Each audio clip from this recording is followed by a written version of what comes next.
Good morning or afternoon, because we're not live. So, guess however you listen to it, we can carry on the illusion that it's morning. Good morning. We are here. I'm Titus. That's Levi. It's not the experts. Happy Tuesday. Happy post Valentine's Day. I forgot the date of Valentine's Day like 4 times, bro. Oh, really? I kept thinking it was like Saturday or Friday. I thought it was Saturday too the whole time. Yeah, and then Sunday came. I was like, "Oh snap! It's Valentine's Day today." That's right, because I went down.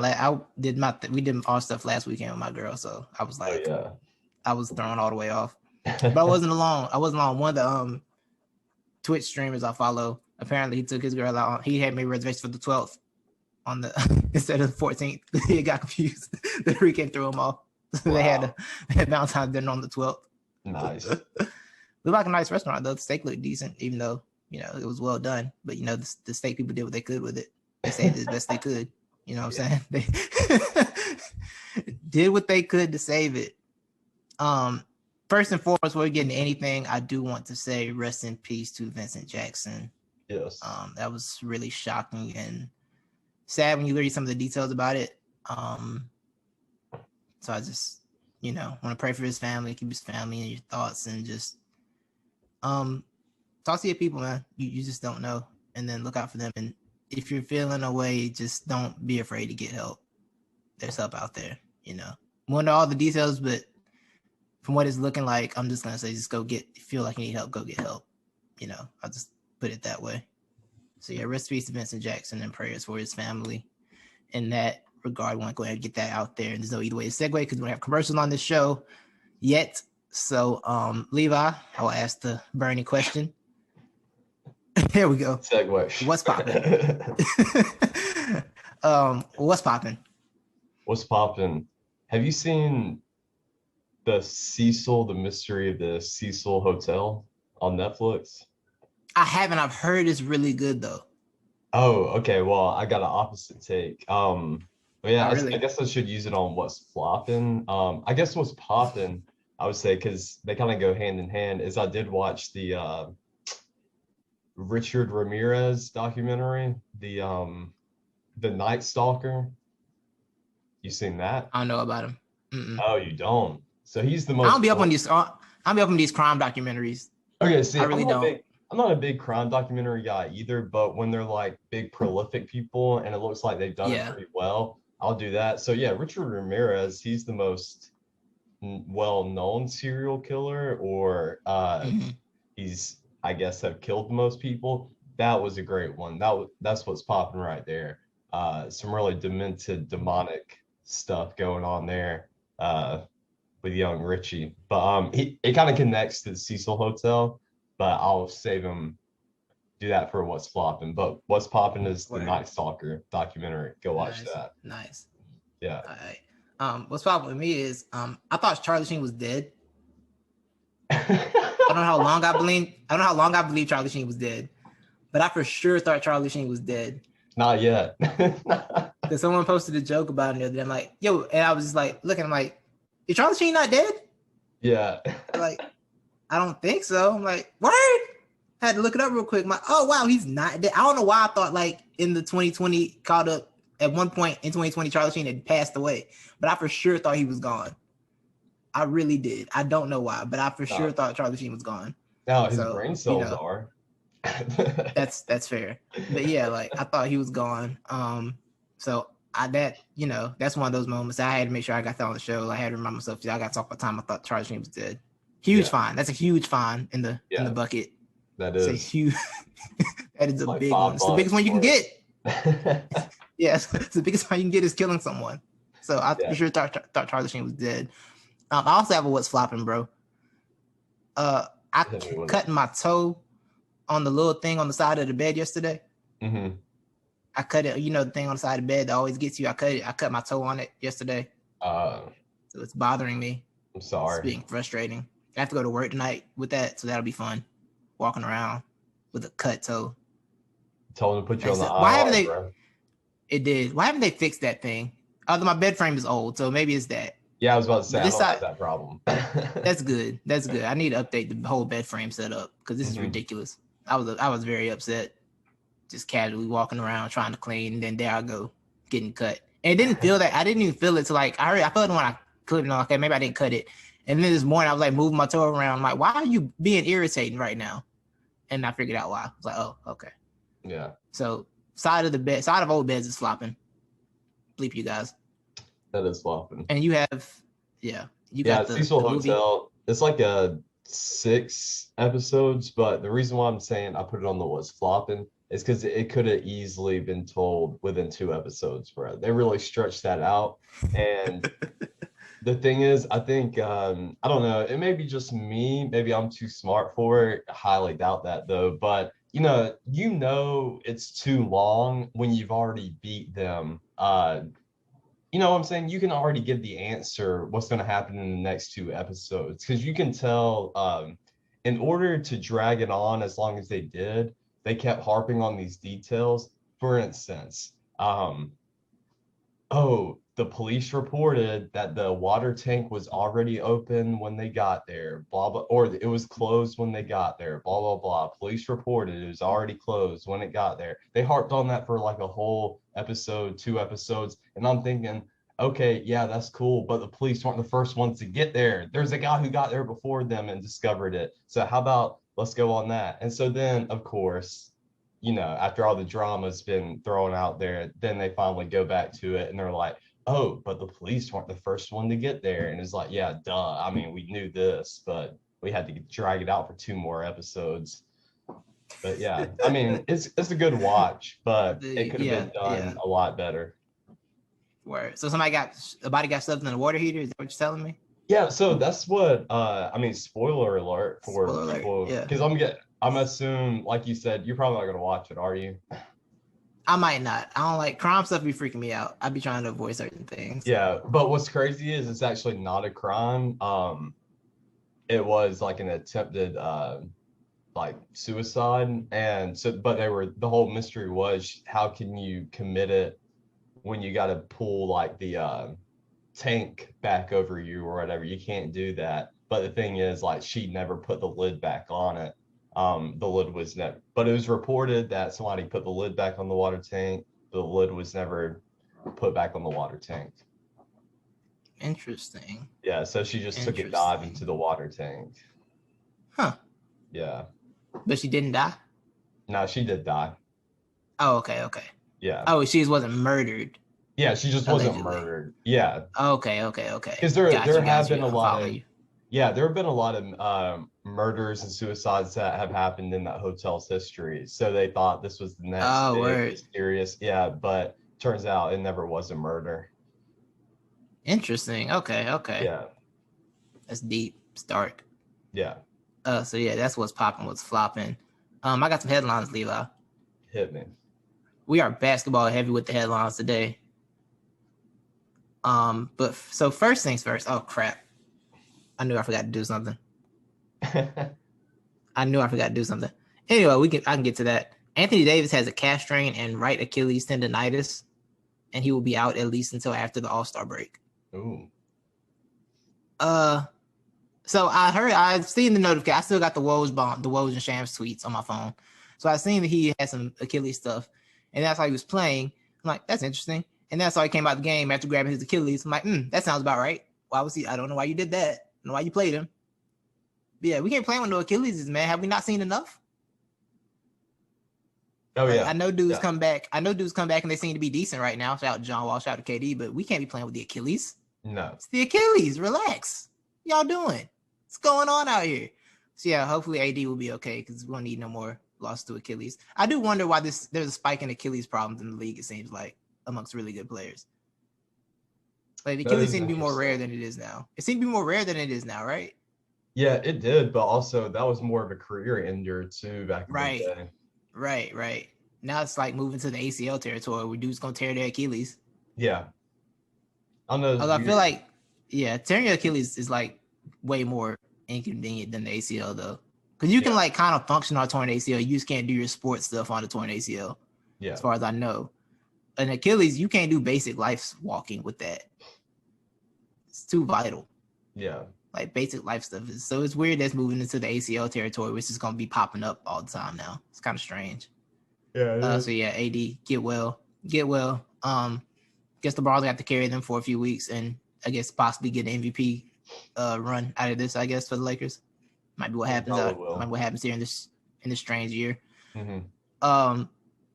The Cleveland Cavaliers. Can I jump in on that one real quick? Yeah, talk to me. All right. You know what, Titus? I'm about to blow your mind now.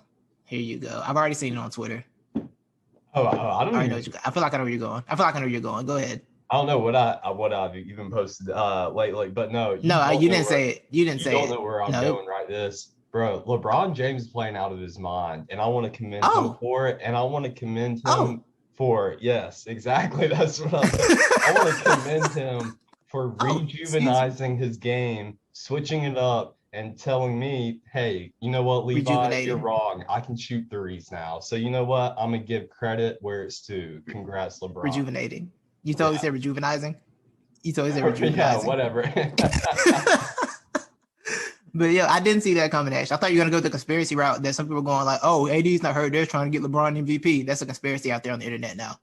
Oh, they're trying to. If I would have known that conspiracy, I probably would have went with it just to make things more fun. That's why I thought you were going with it. Yo, I ain't gonna lie. Long range LeBron is kind of terrifying. Yeah, it is. I don't know where it came from in this shortened offseason. I don't know where he pulled that from.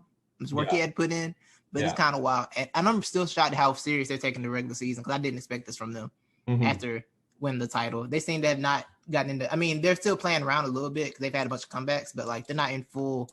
Just we'll be fine selling that like the 4 seed. They're actually like trying to maintain the 1 seed. Yeah, but it's pretty frightening.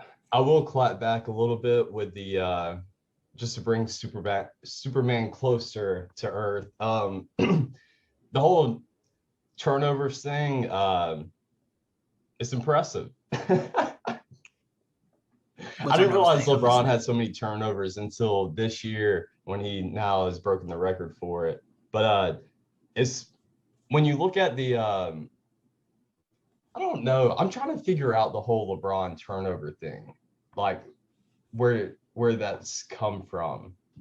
You know what I'm saying? Like, it's something that's been talked about, I feel like, throughout his career, but yet he is averaging like 4 turnovers this season, I believe.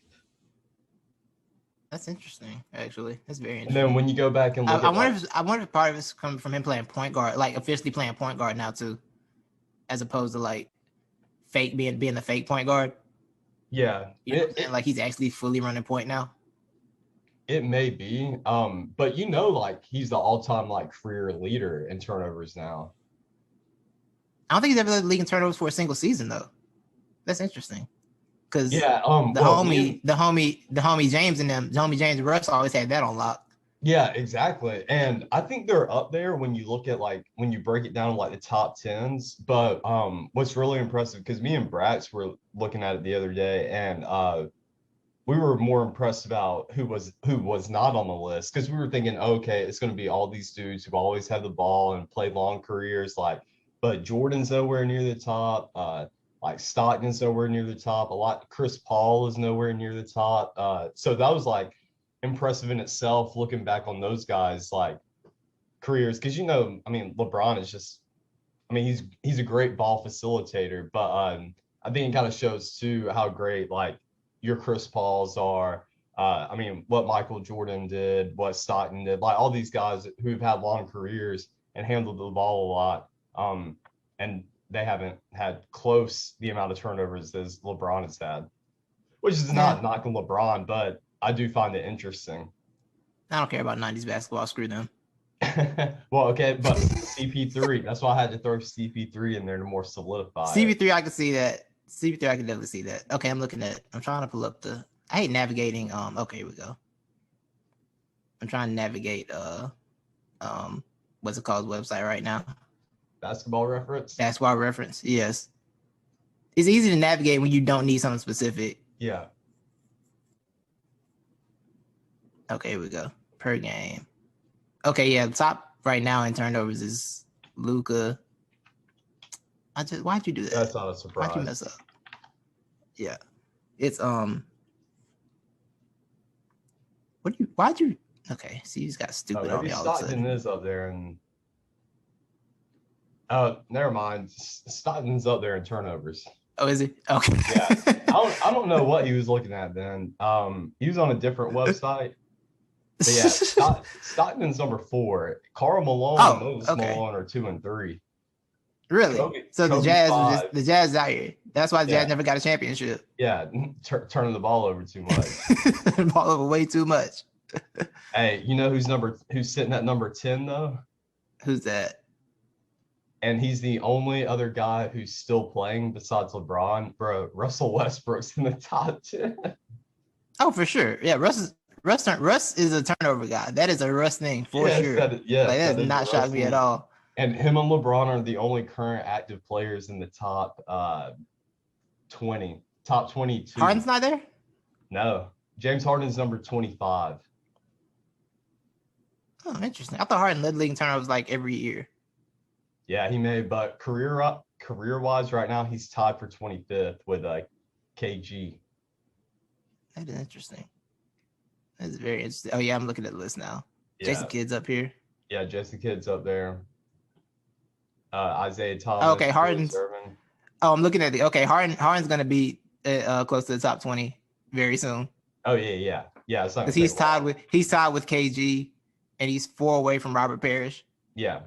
And then 10 away. Why is Dwight Howard so high up here? Yeah, no, that's what I was thinking too. Why is Dwight at 23? What is this?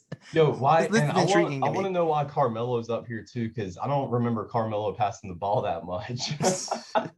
You always hate on Carmelo. Carmelo's already doing it. Okay, Pippen's up here. I love Carmelo. Pippen's pretty high. I know. Pippen's pretty high. So I wonder, I think Pippen may have been the more ball handler than Jordan, because Pippen was the point forward guy according to the documentary. Yeah. Wade is up here. Charles Barkley's up here. Reggie Theus. What? I'm surprised Steve Nash. Okay. That's different. That's not different. You said what? I'm kind of surprised Steve Nash is up there. I thought he just they ran a little bit better.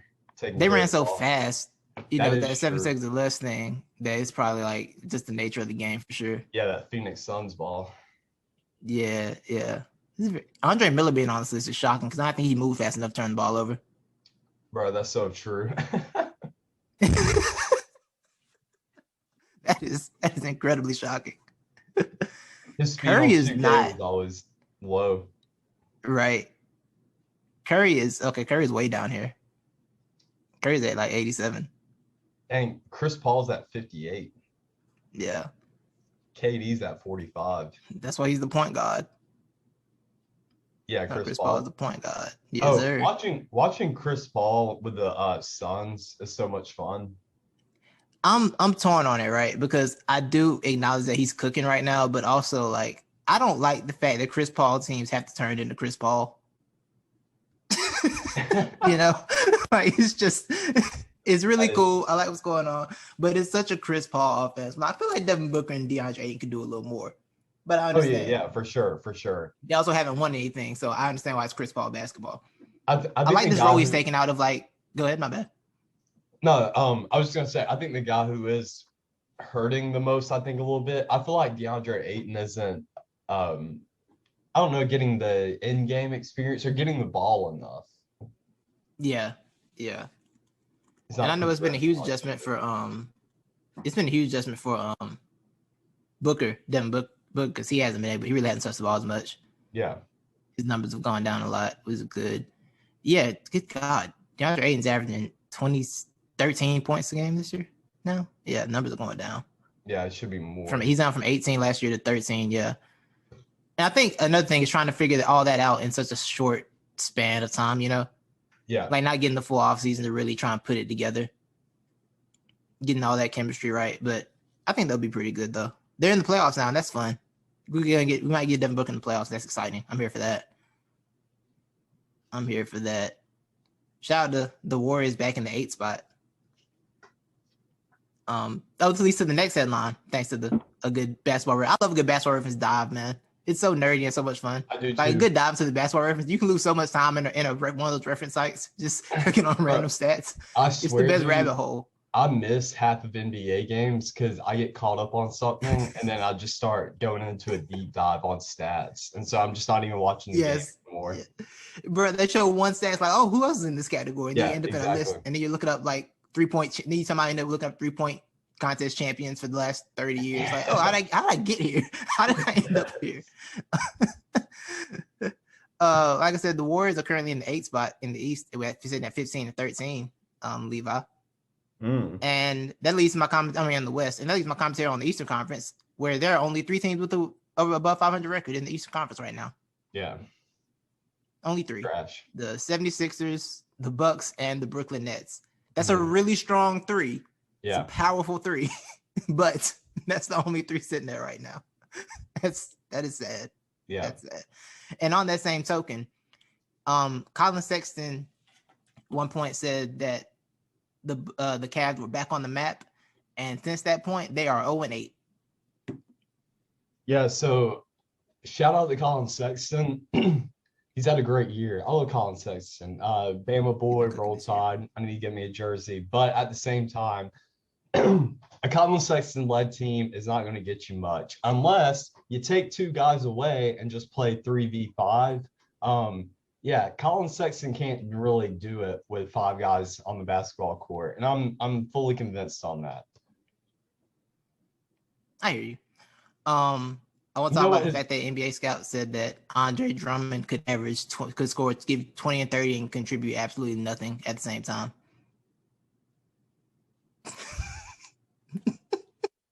Did you freeze? Uh-oh. Levi froze, y'all. Levi. Oh, you're back. Yeah. Oh, okay, you're back. You froze. Is it me or you? Oh, it's me? No, you froze. Yeah, you were frozen. Me. I was talking. Yeah, you were staring down. You were contemplating what I said about Andre Drummond contributing nothing. Yeah. What's the stat line I'm looking at? Here we go. Here's the quote. He can get you 20 and 30 and have no impact on the game. That's what a scout said about Andre Drummond. Good God. That is bad. He can get you 20 and 30, though. He can get you 20 and 30. He can definitely do that. Right. This year he is at 4. No, this year he's at 17 and 13. So what what the people have said about Andre Drummond is that he's very if he just accepted to do what his role should be, he'd be better off, but he doesn't want to accept just be the rebound and go to the basket guy. Mm-hmm. He wants to do all this other stuff, like get the ball and have it in his hands. And that's where the problem lies, which could be a side effect of I'm in Cleveland, I'm gonna do what I want, which is why I think a contender could go after him and maybe he'll play the role. But because Andre Drummond is apparently Andre Drummond is gonna be sitting out with the Cavs. The Cavs are gonna sit him until they find a trade partner or whatever. Yeah.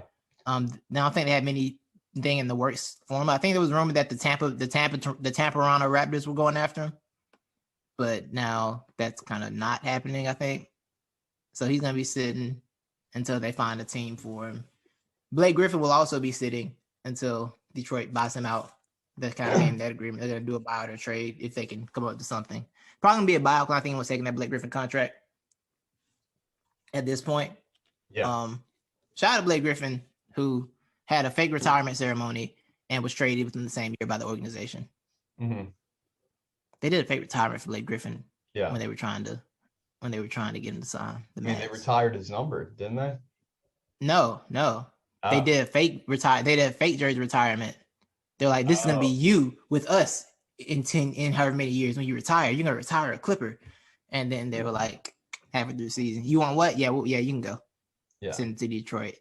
It's that man in Detroit, bro. Was this before the was this before the new ownership? No, this is Ballmer. This is all Ballmer. Oh, this is all Ballmer. Okay, it sounds like Steve Ballmer. Yeah. It does. And then Ballmer wanted him to shake it, wanted to talk to him when they played, and Blake didn't want to talk to him. He was confused as to why. Of course, I want to talk to you. I don't want to talk to you. I don't want to talk to you at all.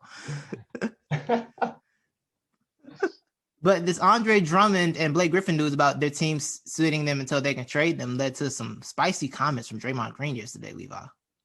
Okay. Spicy. I'll have audio for you.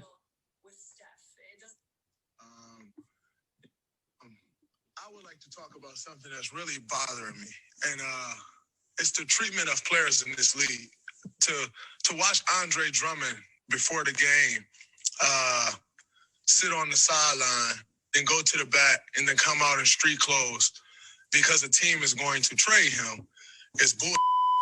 Because when James Harden asked for a trade and essentially dogged it, I don't think there was no surprise or there's no one's going to fight back that James was dogging it his last days in Houston. But he was castrated for wanting to go to a different team, and everybody destroyed that man. And yet a team can come out and say, oh, we want to trade a guy, and then that guy is to go sit. And if he doesn't stay professional, then he's a cancer, and he's not good in someone's locker room, and he's the issue. And we've seen situations of Harrison Barnes getting pulled off the bench. DeMarcus Cousins finding out that he's traded in an interview after the All-Star game. And we continue to let this happen. But I got fined for stating my opinion of what I thought should happen with another player. But teams can come out and continue to say, oh, we're trading guys, we're not playing you. And yet we're to stay professional. At some point, as players, we need to be treated with the same respect and have the same rights that the team can have. Because as a player, you're the worst person in the world when you want a different situation. But a team can say they're trading you, and that man is to stay in shape. He is to stay professional. And if not, his career is on the line. At some point, this league has to protect the players from embarrassment like that. We talk all of this stuff about you can't do this, you can't say that publicly. If you say that publicly, you're fine. Anthony Davis got fined, I think, $100,000 or something like that for demanding a trade publicly. But you can say Andre Drummond is getting traded publicly, and we're looking to trade him publicly, and he's to stay professional and just deal with it. But then when Kyrie Irving say, oh, my mental health is off, everybody go crazy about that too. Do you not think that affects someone mentally? As much as we put into this game to be great, to come out here and be in shape, to produce for fans every single night, and most importantly, to help your team win, do you think that doesn't affect someone mentally? But as players, we're told to, no, you can't say that, you can't say this, but teams can. It goes along the same lines of when everyone wants to say, oh, man, that young guy can't figure it out. But no one wants to say the organization can't figure it out. At some point, the players must be respected in these situations, and it's ridiculous, and I'm sick of seeing it. Y'all have a great night. I'll see y'all tomorrow or Wednesday. I'm sorry. I just like the ending of that. I'll see you guys tomorrow or Wednesday. Or Wednesday. I don't know when the next media availability is. Yeah. It was a great ending. It was an incredible ending to a great rant. It was just like, I'll see y'all guys tomorrow, maybe Wednesday. I don't know when we talk to y'all again. And it was great because he was fading out with it. He was like, yeah, tomorrow or Wednesday. I just loved how strong it was and then just petered out at the end. It really did. Like, he lost it at the end. I feel like he probably wanted to say, and I'll see you guys next time. And then he set a date and was like, oh crap, do we even talk to y'all tomorrow? It was great. First of all, I want to give Draymond credit because that was like a 3-minute rant, and my man was just going in, and he was concise, he was clear. My man did it. That's why he's gonna get the TNT job the moment he retires, like immediately. It's kind of why I don't want the Warriors to make the playoffs. So he can go back to doing that desk analyst stuff in the playoffs like he did last year, because that was really fun. And I mostly agree with him. I do. I mostly agree with him. I'm not sold on the Kyrie example necessarily. I think that was a bad example personally. But the majority of the message, the meat of the message, I'm on board with it. I am. I'm sorry. I'm in favor of it. I support it. I do. Levi, are you back? You're stuck. Yo. What's happening? I don't know what's up with my internet. Did you see my text? Yeah, I was texting you back. Yeah. Okay, bad. You get you want to get the app, or you want to do like? Because I don't know if I have the call-in number anymore. Actually. Oh yeah, I can go in through the app. Okay, bet. All right, yeah, I'll join you on that. All right, sweet. Welcome back. Yes, sorry. It's good. It's good. Wi-Fi is a fickle mistress.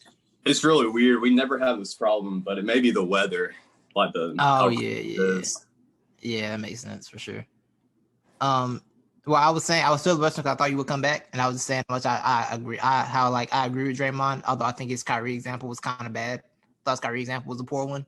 What his point was, but I kind of get this point to where teams should be held to the same standard of scrutiny when they decide to sit someone because they're going to trade them or whatever, as opposed to players. Because it is unprofessional to be like, okay, we're going to trade this guy. Well, it's unprofessional. And especially the criticism of it's unprofessional, because when a player does it, it's a problem. When the team just comes out publicly says it, yeah, we're just going to do this. He's going to sit down. We're not going to play him anymore. I get where he's coming from on that. Because teams, organizations are never held to the same standard. And it is the greatest trick that they have played where the higher people up are not held to the standard of their players and everything. It's a great trick in all the sports. Yeah. Well, I see where he's coming from. I would just say it's a little bit more subjective. I don't know. It just each team is different as in what they're wanting or, what the purpose is behind it.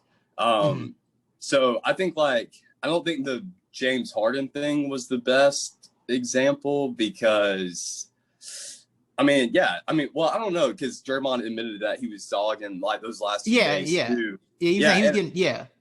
That's why I think he covered himself when he said that. I'm like, okay, yeah, so he was doing that and it was unprofessional, but teams aren't unprofessional when they don't tell the guy he's getting traded or he's playing half a game, gets traded in the middle of the game. Because I remember the Harrison Barnes thing. That was crazy.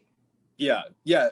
I would say the call for transparency is fine, and I'm all here for that. But I would just say it's a little bit more subjective for each team. And then the James Harden one isn't the best example, I would say. Yeah. I think it works because James dogged it, and then also if he didn't, well, you know what's so bad about James thing is that the team said we're willing to let it get messy. That's what they said. That was not publicly. Yeah, but they were behind the scenes. The sources where they were going to let it get messy, and then it got messy. That's what they brought on themselves. I remember the Anthony Davis thing. Anthony Davis one was super weird because he was still willing to play, and they were like, "No, we're going to sit you. Said we trade you." How about that? Yeah. How about that? Because I don't think that was his call. That was their call more than anything. Because they started limiting his minutes, trying to protect and everything. That was more of the organizational decision. Yeah. Than it was AD's. So it is. Professionalism is a two-way street, and I get what you're saying. And also, I just want to applaud. That was a WWE level promo, dog. My man cut that thing, and he was gone. He lost it at the end, but my man was really gone for 3 minutes, and just went right to it and left. It was beautiful. That's my type of promo. I appreciate the energy, and I don't think Draymond's ever been better in front of the camera than that right there, because he's had many blunders in front of cameras, especially when they were, scripted parts. Especially him ruining Drake's bit at the NBA awards or whatever. That's an all-time cringe moment for me with Draymond. But I would say, just to back it up a little bit, I understand why the teams may be doing what they're doing, as in sitting Blake Griffin and Andre Drummond, because those were two older dudes who play in a position where you can easily get hurt nowadays. So I think really they're just trying to save their bodies. Right. It's an injury protection thing, which is fair, but it's like I said, it's subjective because sometimes we like when people protect for injuries. Other times it's like, no, why are you tanking? No, you're obviously tanking. It's one of those situations where it's in between. But the promo run was beautiful, and I always love a good call out. I always love a good call out for why the teams held to the same standard. And the point about how people say players can figure it out, and we rarely kill on the organizations. It's only 3 organizations that get killed, right? And even they don't get killed fully. Like Minnesota, they kind of get it a little bit, but Andrew Wiggins, people still slander Andrew Wiggins more than them. I think the Bulls might get into that territory very soon. They're trash. The Knicks I feel like they've been in that territory. The Knicks are kind of there, but kind of not. Because they're doing better. We know they're not good. We know they're not good at their job, but they're actually, they're doing decent. Yeah, they're exceeding expectations. Derrick Rose said Tom Thibodeau smiling in the series. Never seen Tom Thibodeau smile before, which sounds believable. I'm about to put the Pelicans in that category, to be honest. I'm about to put them over there in that category. Just gonna be real about it. Yeah. Do you have the Pelicans on headlines? Because nah, they didn't for the Lonzo Ball trade rumors. Oh, I see. I didn't even know that. Oh yeah, the Lonzo Ball trade rumors again. Yeah, I just know people aren't happy. I need to take it back. I thought it was a good hire, but I think it's obvious now the SVG hire was not the way to go with that team. Yeah, it's not working out too well. Too well. The guys, Lonzo seems to have regressed, and that kind of makes sense. Because I don't dislike Lonzo. I'm good with Lonzo because I feel like Lonzo got a lot of criticism just because of his dad, even though Lonzo didn't have anything to do with that. You know? Yeah. I felt it was kind of unfair, so I'm always kind of cheering for Lonzo. And he's kind of regressed this year. Zion dropped 36 last night, though. The other night. Yeah. Zion's looking good offensively, but defensively, he is that's not his thing. Defense is not his thing yet. He hasn't gotten there yet. Well, I know somebody who's just now starting to get playing time, which my computer is completely frozen now, but Kyra Lewis is finally getting into the action. Yeah. I'm sorry, he dropped 26 the other night. I don't know why I got 36. Zion dropped 26 the other night. But yeah, I think they got some clunky fits on that team too. I don't know if the Ingram Zion thing works as a basketball strategy. The Brandon Ingram Zion Williamson thing. I don't know if that works. I feel like you got to separate those two guys.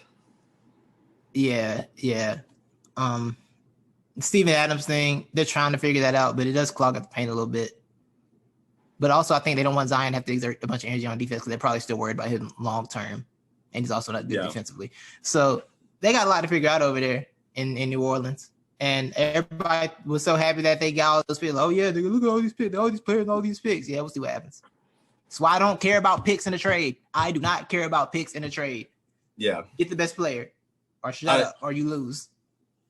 With the going back on the Lonzo trade rumors, I want to say I'm gonna have to go back in the archives and see if I touched on this. But I want to say I gave a prediction this may happen because I gave the prediction. I feel like the offense will run better through a Kyra Lewis once he develops and gets his feet wet. Just because he's a little bit more versatile than Lonzo, and I think the best way for them to play is, in my opinion, fastball. And so Kyra can run up and down the court with the best of them. Right. See, but how fast can you go with Steven Adams? That is true too. At center. Just leave him down on the block. They're weird. They're a weird build. Yeah. They're really weird. They're a really weirdly built team. Honestly, like they're low-key a very strangely built team. So they gotta. I want them to figure it out though, because they're supposed to be an exciting young franchise. They ain't looking like that at all. It's not looking like that whatsoever. I think, does y'all have anything else for headlines? Oh, the Utah Jazz have won 19 of the last 20 games, Levi. 19 of the last 20. I feel like all of the nerdy NBA people were a year ahead on the Jazz. We thought they would look like this last year. Yeah. And it didn't. And then this year they seem to have figured it out. And now it's looking like how we thought they were. Have you seen some of the highlights of the ball movement? Yes, I have. It's so beautiful. It's so pretty. Yeah. Shout out to Shaq, did his hate on Donovan Mitchell thing, and he's still trying to do that. And it's, it's going as poorly as I would expect some from a quote unquote TNT analyst to do who doesn't do any work according to Shaq, this is all according to the plan. Yeah. He's making them better.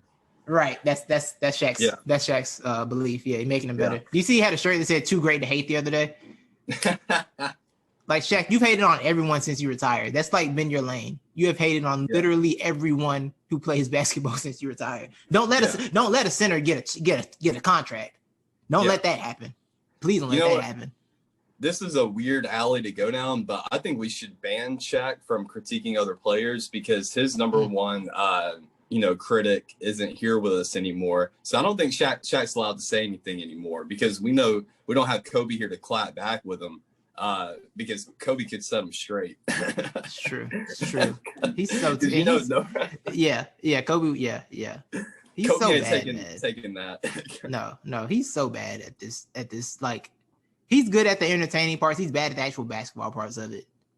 Yeah, he is. And it's so frustrating because I do enjoy like the nonsense on the studio show, but I also like if you're the number one show, I want you to give me some substance. of basketball. You know what I mean? Like, give me a little bit, just a sprinkle, trying to get a sprinkle of substance. Just drop it in there a little bit, you know?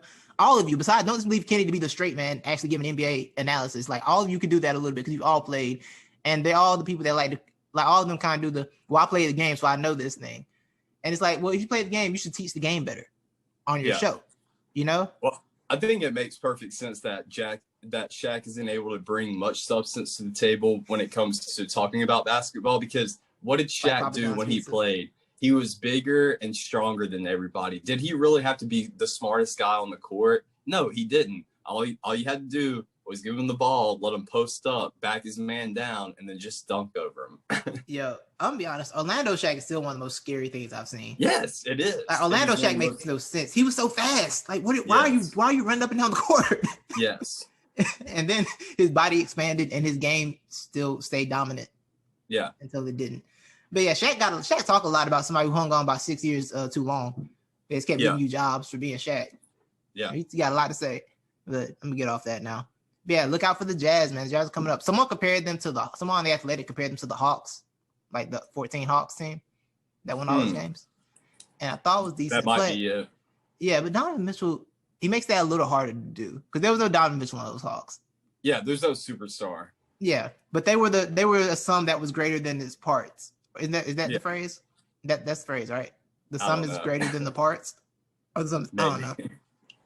One of my favorite things about when I say a phrase and ask you if that's how it's said, and you never know.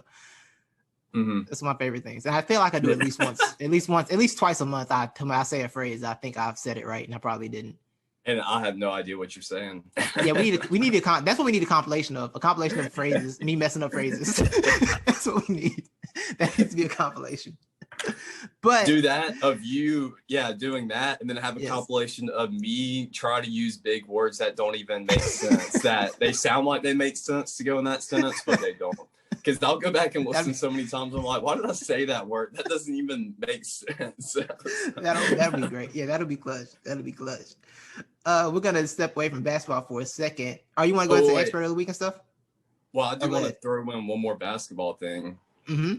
I would say I just want to throw in, if we were to give the MVP out right now, LeBron is up there, but I would say a pretty good challenger, and it is going to depend on the way this team plays out. Bradley Beal is playing out of his mind, so he should be in consideration. Well. He does low-key deserve some consideration just because that team is so bad, but it's not. He's doing everything he can. And I need somebody to go and fact check this for me, but I want to say that, bro. Okay, so Russell Westbrook got another one of his triple doubles last night. He had like 11 assists.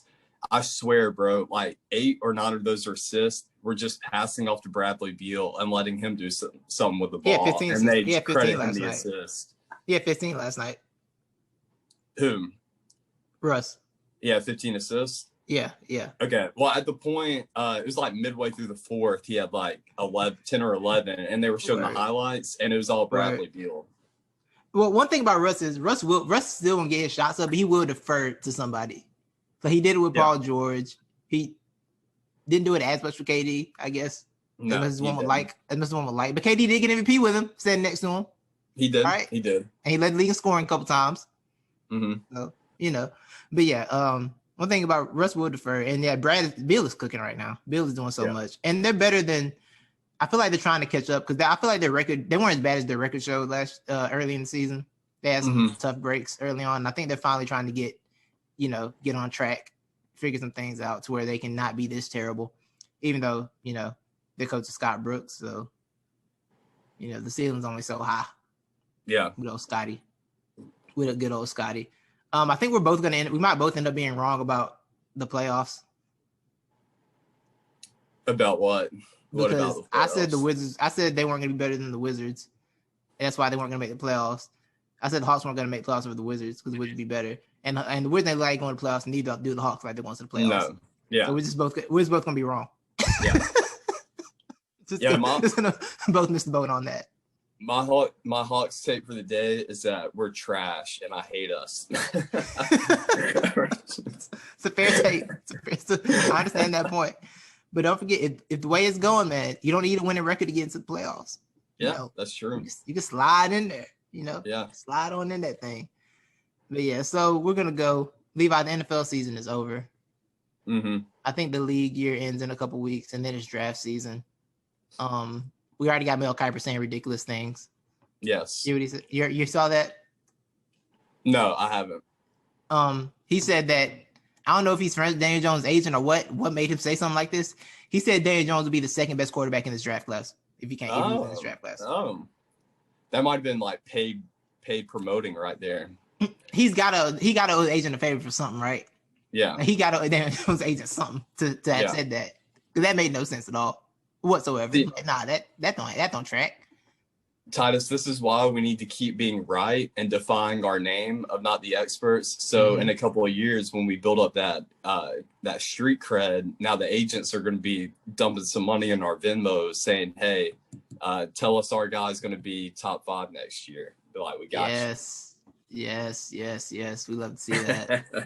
We do need that in our lives for sure. We can keep the show sponsor free right there. We're like, hey, we're a sponsor free show. We get our money another way. Right.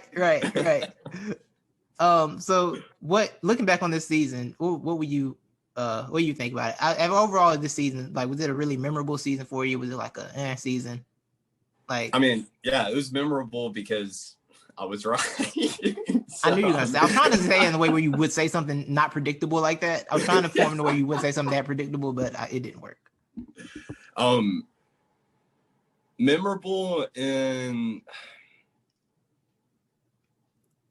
I don't know. I think the season kind of went down how we all thought. I'm like, all the teams that we thought were going to get into the playoffs pretty much got into the playoffs. I feel like it kind of all went down the way we thought it would go down.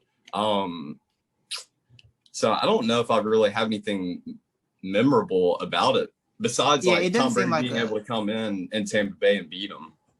It really, it felt like a historic season. It felt like another year of football. Yeah. You know what I'm saying? Like, yeah. In fact, I don't remember any like specific plays from this year I'm going to remember.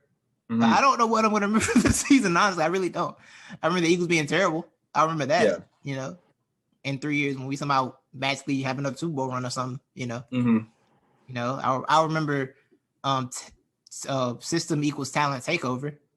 I remember that. Forever. But overall, this season just kind of happened. But this does lead me to my point, Levi, that we witnessed the end of a break of the Chiefs run, the Patrick Mahomes Chiefs run. We are at the break point now, because I said for the Super Bowl, embrace this because he might not get back, and you all laughed at me. You all were like, "Oh, come on, he's gonna get back." Well, you agree with me. Kind of, because you're like, oh yeah, that's true. And then when I said it on the show next week, like, oh come on, you can't say he's not gonna get back, but he's not. It's over. The run is over. And I brought empirical evidence. I think that's the right word. as to why my take on the Chiefs not going back for several years at bare minimum is the correct take. All right.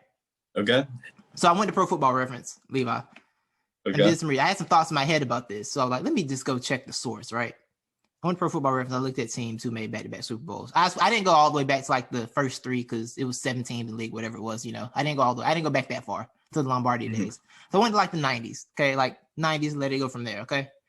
San Francisco won back-to-back. Okay. I'm gonna go with the exceptions first to this back-to-back. You don't go back rule. I'll start with the exceptions. The Cowboys went 3 out of 4, but they haven't been back since. Thank God. Woo. San Francisco won in 89 and 90. And they went back in 95. So that's only like a 5-year gap. It's nice. But this is where it gets hairy. All right. Those are the 2 exceptions. This is where it gets hairy, Levi. All right. The hairs are coming now. The Green Bay Packers, the Brett Favre Packers, 97, 98, back-to-back Super Bowls. They didn't go back until 2011. Didn't go back to 2011. The Denver Broncos, who beat those Green Bay Packers, won back-to-back, 98, 99. They beat the Packers, one beat the Falcons the next one. They didn't go back until 2012. Where the Seahawks destroyed them. The Seahawks, who destroyed those Broncos, went to back-to-back. 1-1, lost next to the Patriots. Haven't seen them in the Super Bowl since, have you? And then we have the greatest football dynasty we've seen, right? New England Patriots went back-to-back 04-05. Do you know when the next time they made the Super Bowl was? Was that 08? 08. And they didn't win another one until 2014. Mm-hmm. How about that? They didn't win the Super Bowl until 2014. Mm-hmm. In 2014-15 season. After going back-to-back, winning 3 and I think they went 3 and 4 as well. They went 3 and 4 and didn't make one until 2008, didn't win another 2014. So all those years, y'all just skip over Tom Brady's career. He was actually really good, and his teams weren't going to Super Bowls. Y'all just skip over those years in his career, but it's fine. That's just, side note. So with all these teams from recent memory who have not done anything, who did not make another Super Bowl for years after going to back-to-back, I can say the Chiefs, it's done. We're going to have at least a 4-year gap probably where they don't go to the Super Bowl. Allow me to give a retort on that. I will allow you to retort. Shout out to Pulp Fiction. Yes. I would say this season will be a franchise definer because a lot of us have been placed a lot of big expectations on Kansas City. They may be the next, New England Patriots, yes. All this, but the more fun version. I didn't give this take after the Super Bowl, and I meant to, but I got too carried away with, me just bragging on myself. But I think this Kansas City loss in the Super Bowl was actually very beneficial for the team because it humanized them a little bit. And I think it made them snap back into reality and think, oh, okay, well, we can't just flip a switch or be flippant with our play calling and kind of just run with things as normal. So I think it developed this fire in the gut. They got a fire in the belly now. Fire in the belly, a fire under their seat. And I don't know, maybe they'll just be ready to get back to it, Yeah. It's one of those things where, another team, I thought the Rams, the Great Sean Turf went to back-to-back, but they didn't. They actually had a year gap because I was going to use them as another example, but they didn't go to back-to-back, so I couldn't use them anymore. Okay. They went to 2 and 3. So I was prepared to use them because they were triggered. The Seahawks were triggered at first. They're like, the Rams too, right? But I was wrong about the Rams, so I couldn't use them. But yeah, I do agree. I think it's one of those things where so in fighting a lot of times, right? A guy will unexpectedly lose the belt, right? And it's like, he'll always be like, oh yeah, I'm gonna get back to it. And it's very rare a guy gets back to becoming the champ again. It's very, very rare. Even though they're guys you look at him like, okay, this guy, he can get back, change a couple things, he'll be back there. But then they just don't get back. And I think I'm looking at this the same way where I think they'll be close. I think they'll come back, like you said, with the fire. But I think things won't break their way somehow. Something will happen because they've been really healthy lately the last couple of years. And eventually health stops happening, right? Yeah. Or you lose certain things. Now they got a lot of guys locked up, but you lose certain things. You just can't get that spot back. Even you look at the Packers, the 2011 Packers with Rodgers. They won that year. The next year they were better, went 15-1, and got eliminated in the divisional round. And that was probably their best season in years. And I made a couple of NFC Championship games, but they haven't been really close. They haven't haven't had the edge in those games yet. And it's just there's so many small things that can just change for a franchise. That something can go wrong at any point, and then you're not there anymore. And it's 7 years, and you're looking up like, dang, we're gonna get back there. Are we gonna get? Can we get it back? So I think it's possible that's what's gonna happen. And Mahomes has packed so much career into his short time already. He's done so much already. Like Dan Marino's best season, like the 50 touchdown season, I think it was 50 or 48, however many threw. You know what I'm talking about? Yeah. Like the best Dan Marino season. That was his first. That was like his second year in the league. And he never did that well again. He was still really great, but he never touched those numbers again. Yeah. And I feel like I know like Mahomes, I've said Mahomes is the best quarterback I've seen play football, but it's like at some point you can't keep breaking records, right? Yeah. At some point it's gonna get regular. Eventually. I think the thing too is that Mahomes in his first 2 seasons, he defied every rule in the rule book. Logic, yes. Yeah, exactly. Yes. And we were just seeing, things we had never seen before. But I think Patrick Mahomes has done everything we haven't. I don't think there's anything we haven't seen that he can give us. So we know what Patrick Mahomes is. There's no more surprises. I don't think it's going to be the drought like you're saying. I'm not saying they'll be back next year, but I don't think it's going to be such a long drought just because they still made it to the Super Bowl this year, rotating 3 different guys on the line in 3 different positions. Correct? That's fair. Yeah, I think once they get healthy back on the line, and if they addressed some areas of need this offseason correctly, I think they'll be fine. Yeah, that's fair. That's a fair point, actually. Yeah. So I hope they get back. But Yeah, I'm just I do saying, like that you're taking the pessimistic side, though. Yes. Yeah, I'm looking at Dan Marino. He threw 5,000 yards and 48 touchdowns in his second season. Oh, wow. Second season in the NFL. In the 80s. In the 80s. That's ridiculous. That is. But the highest after that was 44. He never broke 40. He never broke 45 after that. He never even broke 45 touchdowns after that.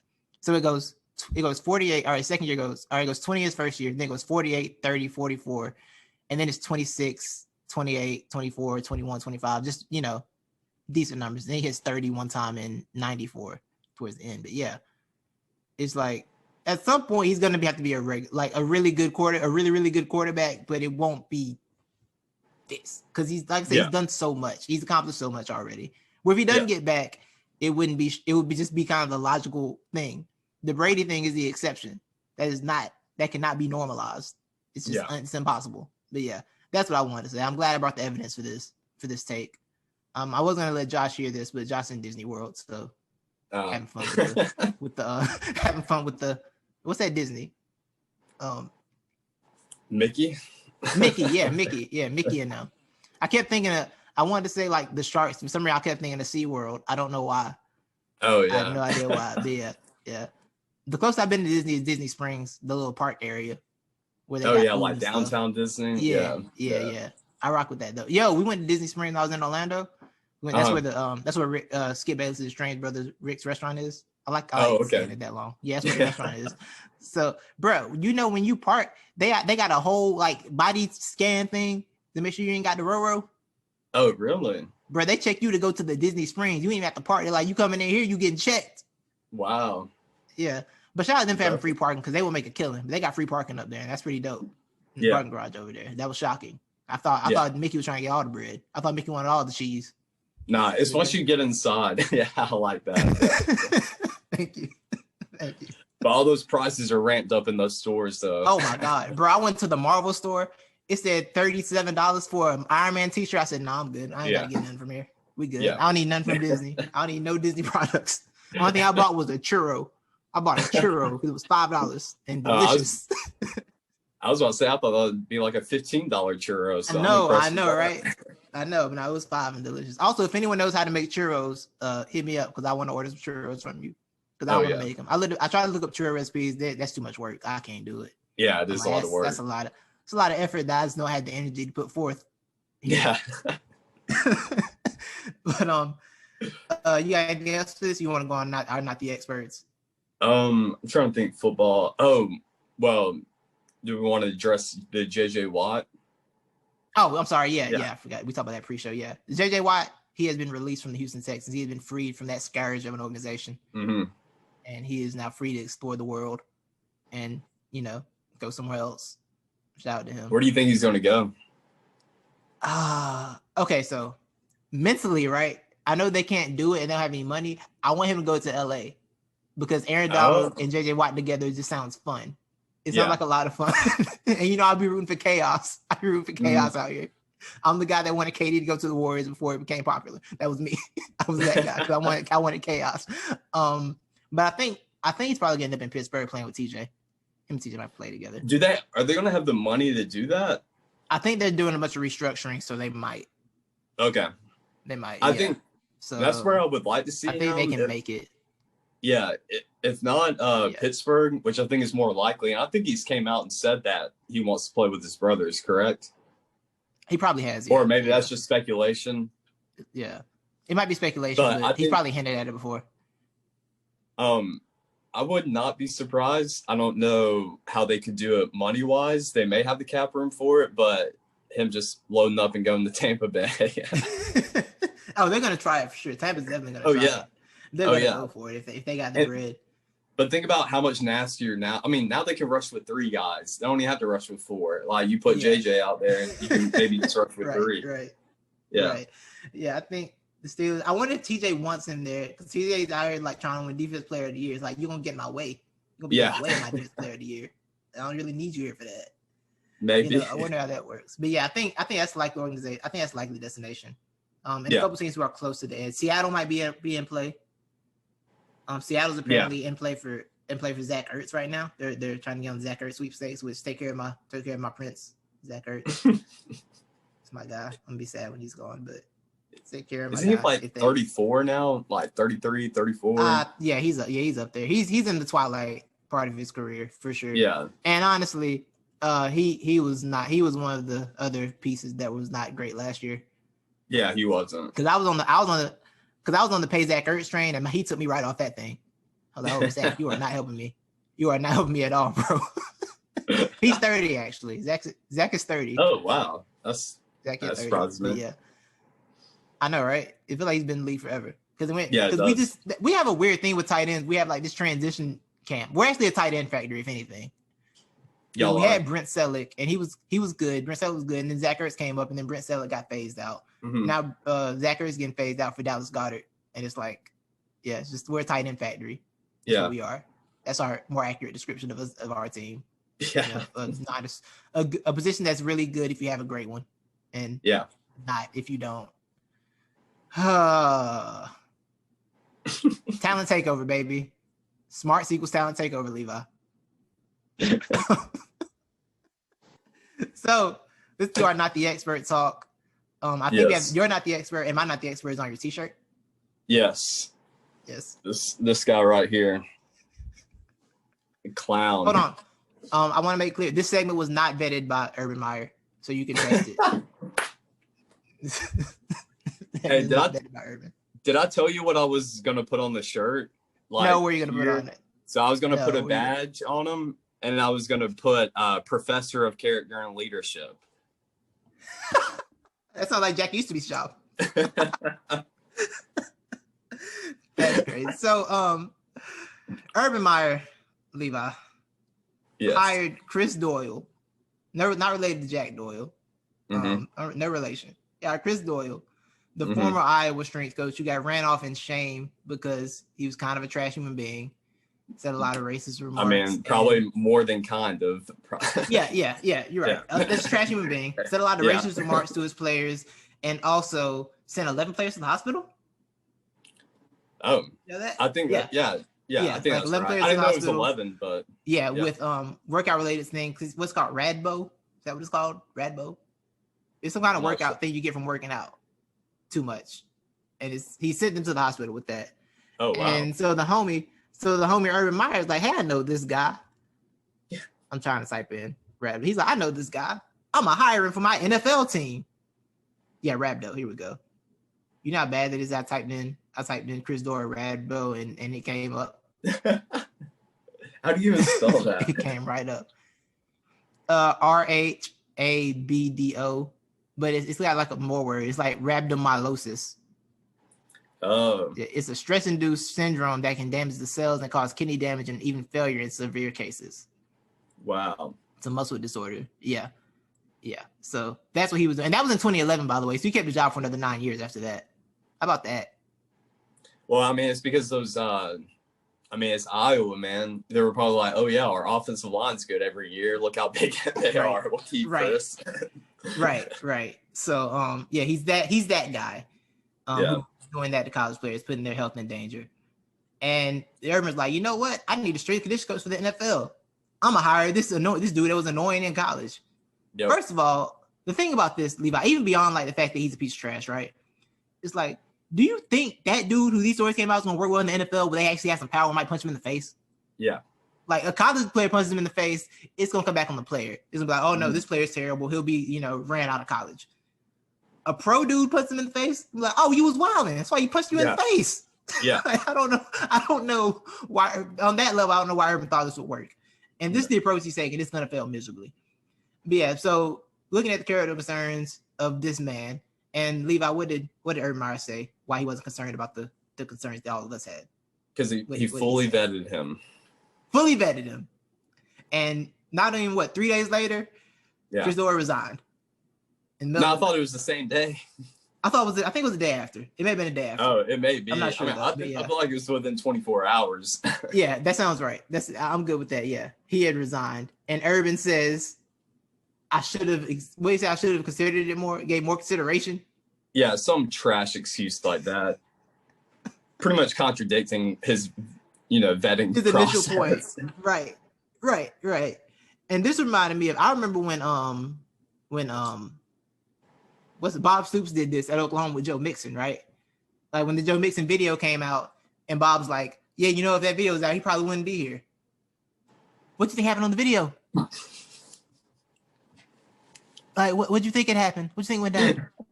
That video would have changed your whole philosophy, huh? Okay, got you. That college stuff don't work here, man. This is the NFL. I'm gonna just say whatever I want. I think it's the problem, right? Because when you're in college, they kind of control the media landscape a little bit better, right? You can control the local media. You can get your message out easier. That ain't working in the NFL. You with the big dogs now, and you got the number one pick. We watching you. Your organization's being watched, Urban, and he fully vetted and made a mistake at the same time, in spite of all the great vetting that Urban Meyer put forth. Yeah. Good job, Urban. Here we go. Yeah, we're responsible for all aspects of our program, and in retrospect, should have given greater consideration to how his appointment may have affected all involved. Okay. All right, Urban. Fully vetted. So, how bad is it going to go in Jacksonville? Oh, it's going to go bad.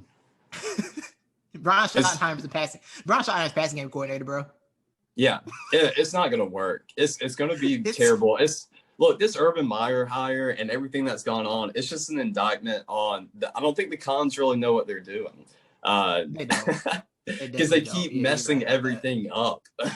They keep tripping over themselves with these terrible hires. Yes. Tom Coughlin, Urban Meyer. I mean, all these old guys, get out of here. The Cons need to sell Jacksonville. Get out of there. Yeah, it's gonna go poorly. It's gonna go so bad. Yeah. I'm excited to watch the train wreck though, for sure. Definitely here for it. Yeah, I'm here for it. And the thing is, Urban's a very good coach. He's just such a shady. He's just such a shady, unscrupulous individual. Yes. I put out scruples, bro. I put scruples out on the show today. Let's go. I like that. Let's get it. Thank you. Like, he's just not a trustworthy person at all, in spite of how good of a coach he is, which is why he has a 3-year life shut window at anywhere he goes now. Yeah. This is the type of person he is, type of stuff he does. So when this fails miserably, hopefully this will be the last year of Urban. He'll probably end up taking a Notre Dame job or something. I don't know. But yeah. Goodbye, Urban. Yeah. You are not the expert of the week, for sure. A double, not the expert of the week. A rare double, not the expert of the week. But you did it to yourself, buddy. Do you have a bonus, not the expert? Well, I just want to throw this in. Urban, you are a clown, an imbecile, a buffoon, a jackwagon, and any other adjective Stephen A. would use right now to describe you as just stupid. That's what you are. And I just want to throw out, we need to remember that this is the same man who had like 30-something players on his Florida teams being incarcerated. And this is including the murderer of Aaron Hernandez. Him going up and letting a wife beater coach with him, doesn't report it to the cops or anything. He's just going to keep it hush hush and say, oh no, we got this. I'm vetting him. I'm helping him through this. He's a good guy. And then we're going to let him retire in disgrace, but give him a freaking professor position to teach our students about character and leadership. Clown. Sorry, I just wanted to get that out. Yeah. No, it need to happen. It need to happen. We've called people clowns for less. We've called people clowns for less on the show. Yes. It need to happen. It need to happen. Exactly. Goodbye, my other not the expert of the week. I don't know if you know this, but shout out to the Bracks. I mean, shout out to the homie Bracks. He's been on the show before, but he got robbed. He got robbed like a week and a half ago. Yeah. No, I didn't know that. Took a lot of his stuff. Do what? That's crazy. I didn't know that. Nah. Yeah. So it took a lot of his stuff. Well, fortunately, he went about a week with this guy on the run and them not knowing who it was, but they found the perpetrator because 5 other houses in this neighborhood were also robbed within like a span of 2 weeks. Yeah. But how this dude got caught is one of the things he stole was a credit card. And what he do, Titus? He ordered something online and got it shipped to his house with that credit card. So that's my not the expert of the week right there. Yeah. That's how he got caught. That's just that's in like step one. That's in like step one to like know what not to do. Yeah, exactly. Online, especially, like, you use the credit card to get some gas, chop the credit card up. That's one thing. Yeah. Or use the credit card to pull some cash out, and then you keep your run going. Yeah. I'm saying too much. I'm like I know how to do crime. You don't buy online. That's just obvious. And you ship to your house. Yeah. To your place. Yes. Nah. Yeah. That's terrible. So I'm glad Brash got a stub. I'm glad he's safe too. Yeah. Yeah. I'm glad everybody was safe, right? It wasn't okay. Glad everybody was safe and got his stuff back for sure. Shout out to Brax. So expert of the week, I'm gonna give it to Will Harris from Anatomy of a Fighter. It's one of the best like YouTube series where he goes behind the scenes and really gets the in-depth talks. He like gets behind the scenes of a fight. He talks to fighters before the fights and everything. It's follows the training camp, and you see the real in-depth what really goes on when the fighter's trying to get ready for a fight. It's one of the best YouTube series. If you're not a fight fan, it's like super dope to watch. You just like see what these guys go through. And he said on Twitter the other day he's probably stepping away from it very soon. And if that's the case, thank you for all the dope content you gave, bro. COVID slowed him up a lot. He really wasn't able to do as much when COVID hit because he couldn't get the access that he had. But shout out to you, Will Harris, Anatomy of a Fighter, for the content that you produce. I want to make sure you get a shout out.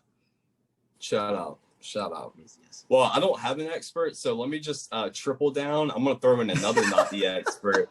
And it's our guy who you brought up last week, the streaker, who apparently, put a lot of money down. And so apparently it was true, Titus. He did put like $50,000 down on the bet. He was going to cash out, a little over $300,000. But since he ran his mouth, everybody canceled the bets. So, yeah, not the expert.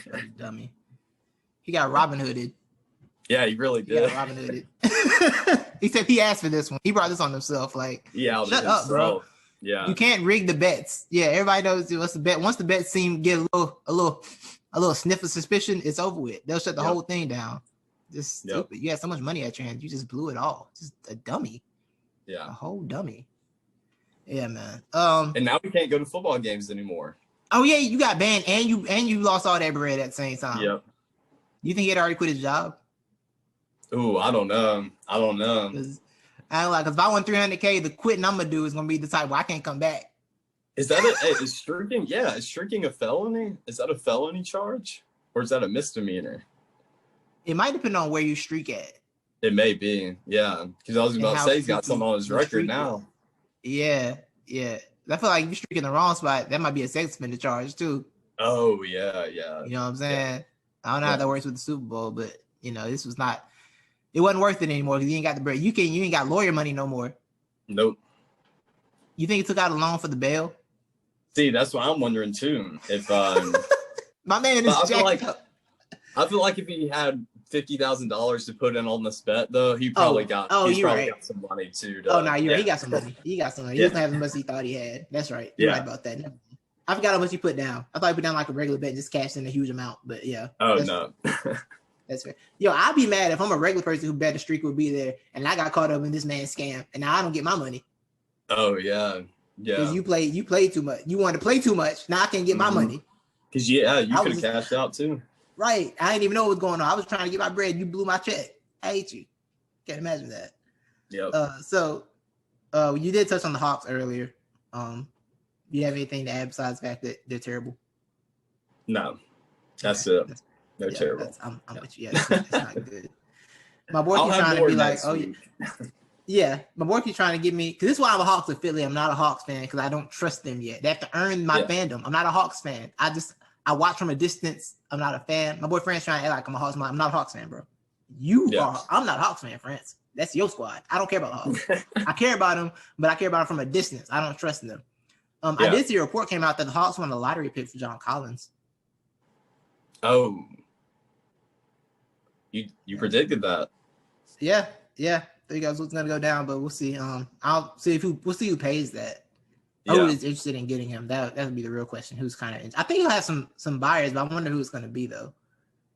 Yeah, I don't have a real solid explanation on who would take John Collins. And it's gonna be one of those weird. I think it was one of those weird things where like it'll hurt the Hawks, and it'll be about what the Hawks do after that. I think it'll hurt them in the short term, but what they do with that extra money that they have will be the real determining factor. Mm-hmm. Because not having to pay him the max will be very good for them, but it's also about what you're gonna spend that bread on, you know, to cover that up. So that'll be the key for them in their future. And I don't know, Trash Slick might not even be allowed to make that decision. He might be out of here by then. Trying to save Lloyd. It might be back out of here together, you know? See how that goes. So we'll do our I'm not an expert button, get up out of here. I don't even have one. I'm not an expert, but this was a unexpected Zoom episode. Yes. And I think we did decently. I think we did too. Yeah. Yeah. They don't want us to have one, bro. The internet. They didn't, bro. The internet was trying to shut us. Then they were trying to shut us down, dog. And it's like, yo, we already dealing in the downturn of sports. You didn't have to do this too in the same week. I know. You had this with the downturn and, you know, a messed up internet connection. We trying to throw something together. We really are. Try to put it together. But it's all good. It's all good. We made it work. I think I want some wings today. I can never eat wings enough, bro. I can never eat enough wings. I had wings Saturday. I had wings Saturday and I'm already thinking about more wings. I don't know. It's a thing, but yeah. Add it. There's so many flavors you can get. So it's like, oh, I didn't get this flavor though, so it'd be different. I didn't go to this place, it'd be different there.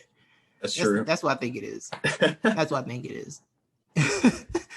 But yeah, so we appreciate you all for watching or listening. Have you consumed this episode today?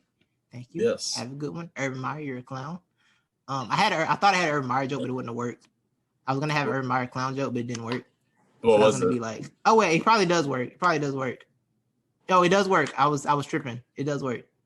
It's fitting how the urban man is a street clown.